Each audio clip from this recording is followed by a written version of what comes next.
আজকে দুপুরের লাঞ্চ থালিতে ছিল সাদা ভাত, তার সাথে ছিল করম চা দিয়ে টক ডাল, আর ছিল চাল কুমড়ো ঘন্ট। এই রান্নাগুলো মা পাঠিয়েছে, এই চাল কুমড়ো আর ডালটা, আর এই চিকেন কারিটা রান্না করেছে হোম মিনিস্টার। আজকে আমি একদম রান্নার দিক থেকে ছুটি ছিল আমার।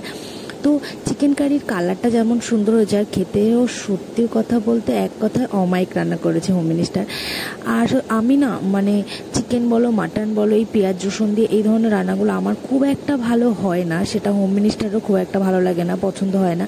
তাই ওকে খুব করে রিকোয়েস্ট করে আমি ওকে দিয়েই রান্না করাই চিকেন আর মাটনটা। তো ওই বেশিরভাগ করে আর কি, এই দুটো রান্নাই করে, আদারওয়াইজ কোনো রান্না করে না ও। ভেবো না যে আমি ওকে দিয়ে সব কিছু করাই, বাট ও চিকেনটা মাটনটা খুব সুন্দর রান্না করে বলে ওকে দিয়েই করাই। তারপর আমি চটপট করে এই ডাল আর এই চাল কুমড়ো ঘন্টটা দিয়ে খেয়ে আমি এবার খাবো ওর চিকেনটা।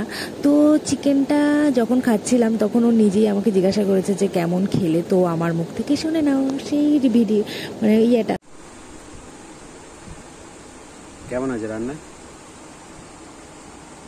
দারুণ হয়েছে, সত্যি মাংসটা ভালো রান্না করতে গো।